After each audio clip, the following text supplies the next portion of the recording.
Okay, ma'am.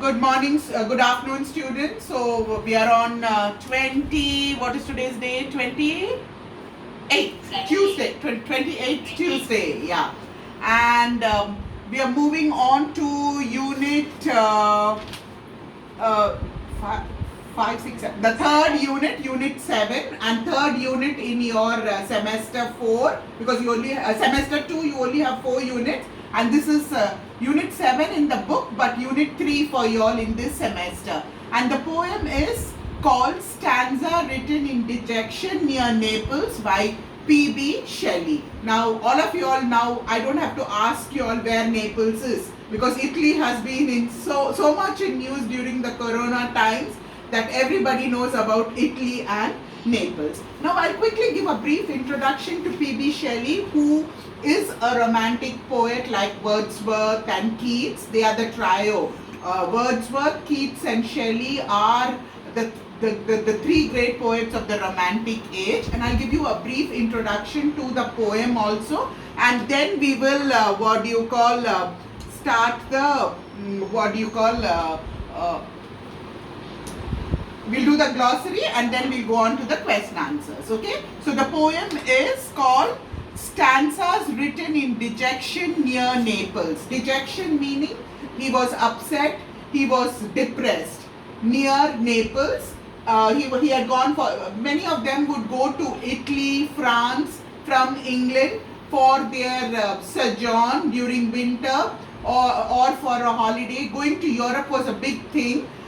They called it the Grand Tour also. They would go stay there and they would be creative, write, and also that was a done thing during those days to travel to Europe. And so this poem was written when Shelley was holidaying near Naples. Okay, let me briefly read about Shelley.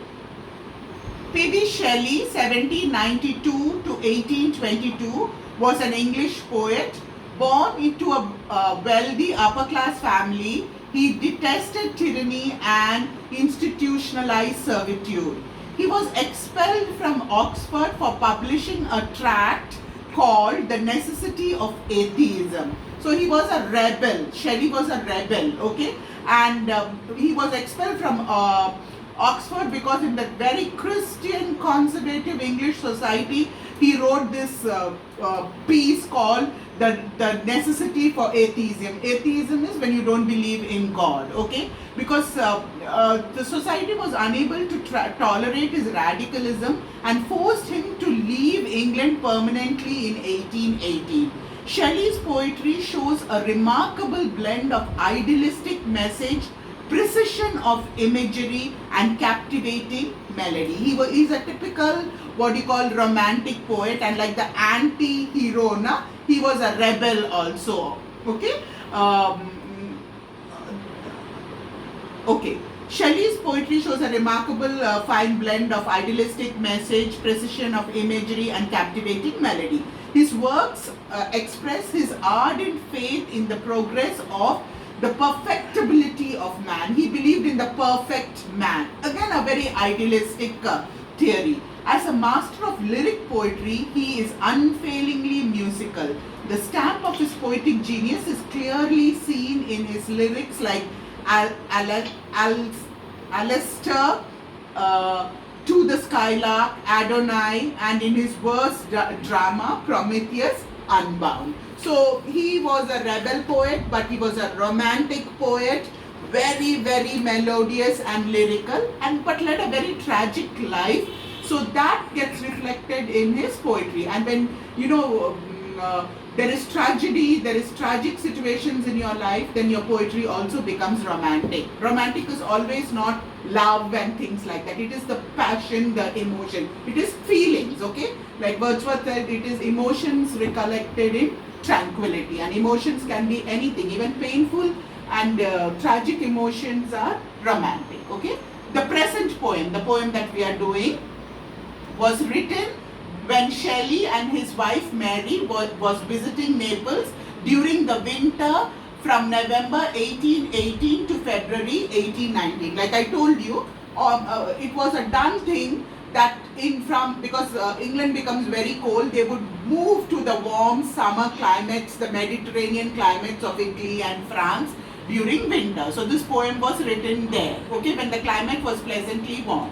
It is a description of the way the poet felt the first time of its just a second, students, 1 minute, okay. The title states that he was writing these stanzas in a state of dejection. You remember, you see the word dejection in the title of the poem. However, the poem does not state the reason for his depression or his melancholic mood.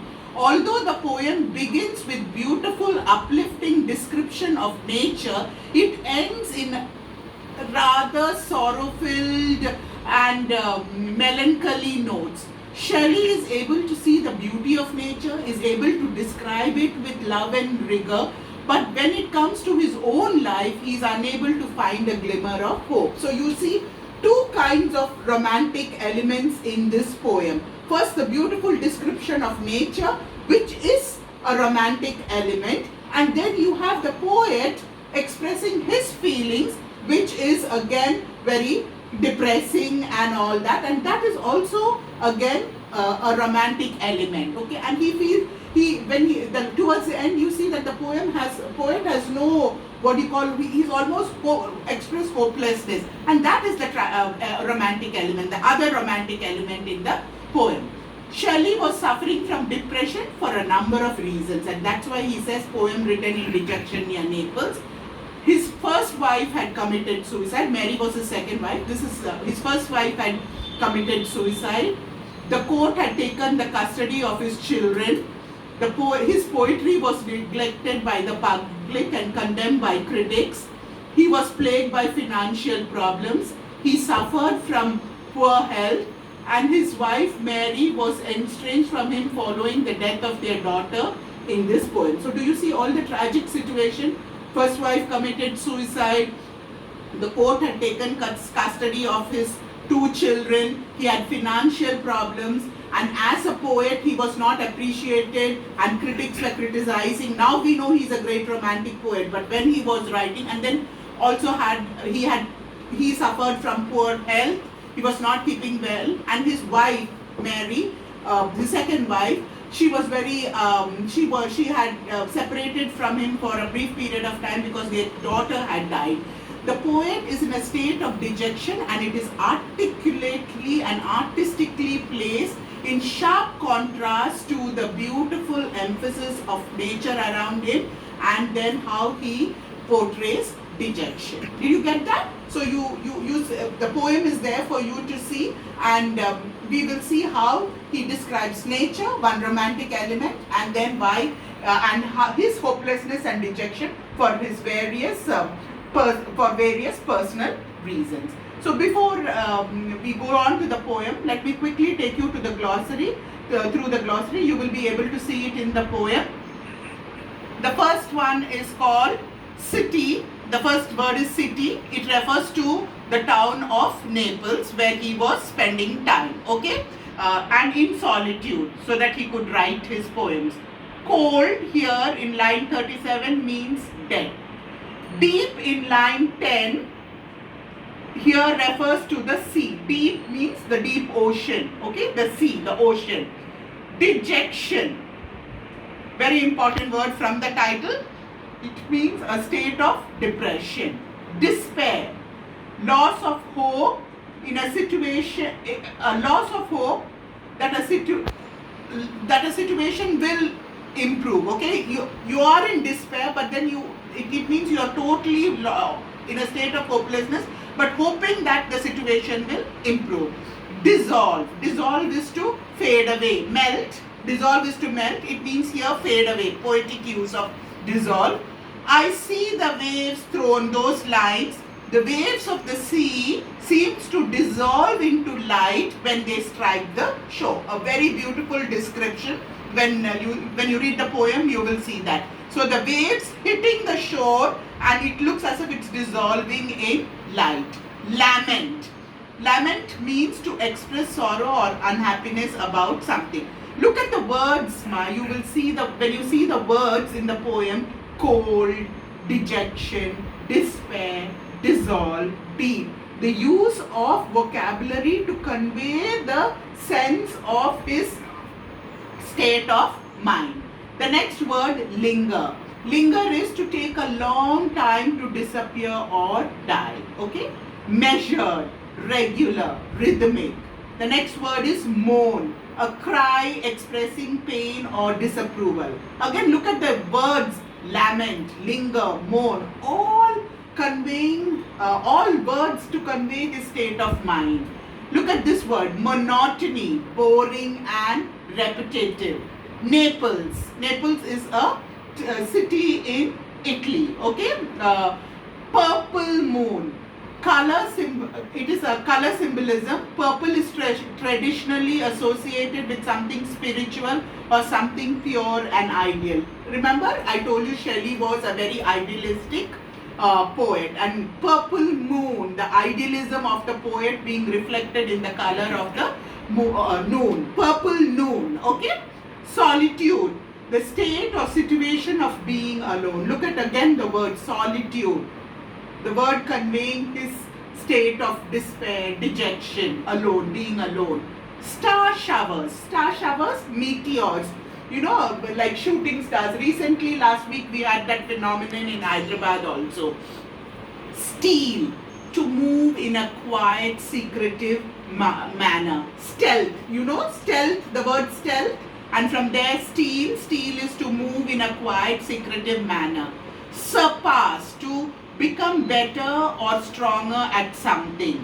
Then the line, to me that cup measures, it is there in the poem, you can see. The poet moans that his life is different from others. Okay, that is, his life is different from others in the sense it is full of misery and hopelessness. Unexpanded buds. Flowers that are ready to bloom. Okay, so the unexpanded buds meaning that has not bloomed, tightly closed.